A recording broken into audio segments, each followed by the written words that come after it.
Meu nome é Priscila. A minha filha, com 2 anos de idade, foi diagnosticada com leucemia e aos 5 anos de idade ela faleceu. Eu não acreditava mais em Deus. Com 14 anos eu conheci o meu esposo, o Anderson. 4 meses de relacionamento eu engravidei. Sempre tive o sonho de ser mãe. Quando a Manu nasceu foi algo muito especial assim para mim. Eu sempre fui muito apegada com a Manuela. A gente tinha uma conexão muito forte. Ela foi crescendo, uma infância normal. Começou a sair uns roxinhos na perninha da Manu. E eu comecei a ficar preocupada. Levamos ela ao médico. Chegando no hospital, o médico nos informou que ela estava com leucemia. Eu fiquei sem chão. Foi um choque para mim. Eu tive que tirar forças da onde eu não tinha. Quando começou o tratamento, os primeiros protocolos eram internados. Passados 5 meses do tratamento, a Manu começou a fazer o tratamento à base de injeção e comprimidos. Era feito em casa, com ela sendo acompanhada nos retornos no ambulatório. A Manu, ela era muito forte. Muitas vezes ela que me deu força para passar por alguns momentos. Quando terminou o tratamento, a Manu voltou a ser uma criança normal. Em um período de 6 meses ela não tomou nenhum medicamento. O cabelo voltou a crescer, ela voltou a ficar coradinha. Passado esse tempo de 6 meses, eu comecei a perceber as manchinhas novamente na perninha dela. E eu fiquei muito nervosa. A gente marcou com urgência o retorno dela para consulta. E a médica me chamou para conversar e ela me avisou que a doença tinha voltado. Naquele momento eu entrei em desespero, liguei para o Anderson desesperada e eu falava para ele que eu queria morrer, que eu não ia conseguir, que eu estava com medo de perder ela. Quando a doença volta, ela volta mais forte. Nesse mesmo dia a gente já internou novamente. Na primeira quimioterapia, a Manuela já ficou muito mal. Quando a gente voltou para casa, ela estava muito fraca. Todo esse período de tratamento durou 2 anos e meio. Após a Manu ter encerrado esse primeiro protocolo de quimioterapia, a gente recebeu alta. Ela estava muito feliz porque a gente tinha acabado de terminar o quartinho dela. Ela brincou bastante nesse dia. Chegando de noite, eu fui dar banho nela e eu percebi que ela estava muito, muito pálida. A gente logo dormiu e eu acordei com ela gemendo. Então eu mexi nela, perguntei se ela estava com dor e ela me disse que queria só ir no banheiro.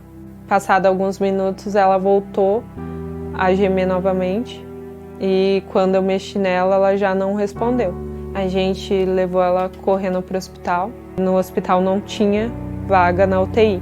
Então ela teria que ser transferida para outro hospital. O SAMU entrou. Alguns minutos depois que o SAMU entrou, tinha uma parte transparente assim na porta e eu vi todos os médicos correndo em sentido ao quarto que ela estava. Foi passando os minutos e pareciam horas, ninguém saía de lá, até que os médicos do SAMU saíram com a maca vazia. Eu perguntei cadê a Manuela? E ela abaixou a cabeça e falou que a médica já iria vir conversar comigo. Assim que ela falou isso, a gente já entrou com tudo no quarto e a Manu já não estava mais viva. Foi o momento mais horrível da minha vida. Naquele momento foi muito difícil, não estava caindo a nossa ficha e a gente só foi ter a noção do que estava acontecendo realmente quando chegou o momento do velório. Eu e o Anderson, assim, a gente não queria ouvir falar de Deus. O Anderson, ele estava revoltado. Após o velório, um amigo do Anderson do trabalho começou a convidar o Anderson para ir tomar um café na casa dele. Eu já tinha procurado ajuda de psicólogo e ele me encaminhou para um psiquiatra que diagnosticou com depressão, crise de ansiedade e me encheu de remédios, inclusive tarjas pretas. Era para mim tomar metade de um comprimido para conseguir dormir, porque eu não dormia. Eu dormia picada, eu acordava muitas vezes durante a noite.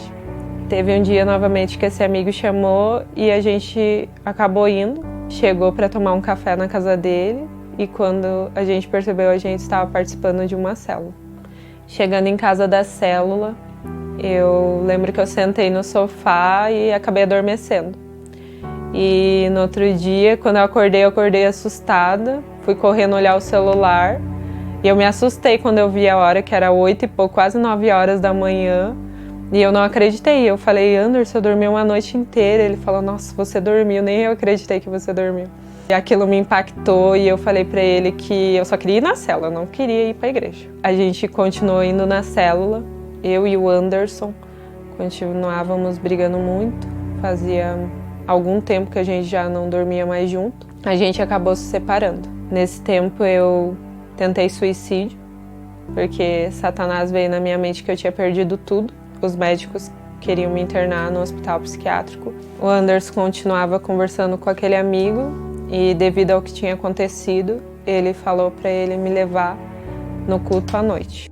E nesse culto era Dia das Mães e eu fui com um pouco de receio porque eu tinha acabado de perder a Manu, tinha acabado de tentar um suicídio, mas diferente do que eu achava, eu me senti muito bem naquele lugar. Foi algo sobrenatural do Senhor, assim.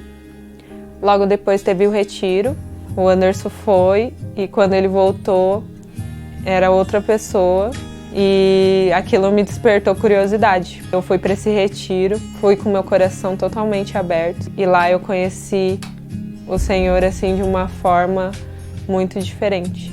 E eu disse para o Senhor que eu não queria mais questionar a vontade dele, que eu não queria mais ficar perguntando por que tinha acontecido aquilo com a minha filha. Eu queria que ele me mostrasse o propósito que ele tinha para mim e para o meu esposo. Eu não tomei mais os medicamentos que eu estava tomando.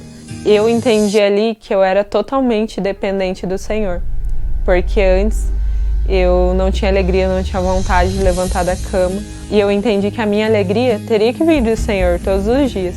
Eu e o Anderson, após o retiro, a gente começou a alinhar o nosso casamento. E o mais engraçado é que antes a gente não queria nem ficar perto das pessoas que falassem de Deus. E a partir desse momento, a gente só queria ficar na casa dos nossos líderes, aprender mais da palavra.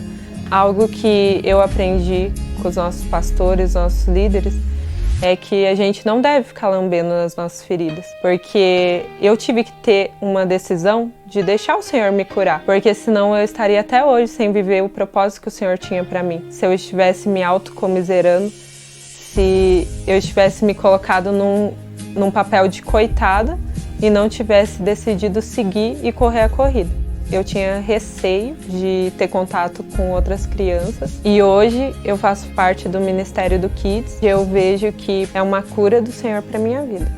Através do nosso testemunho, ganhamos muitas vidas para o Senhor. Hoje eu tenho um excelente esposo, um esposo que me honra, que cuida de mim. Hoje nós temos uma vida restaurada, um casamento no Senhor. Meu nome é Priscila, eu sou alvo de Cristo e Cristo é o meu alvo.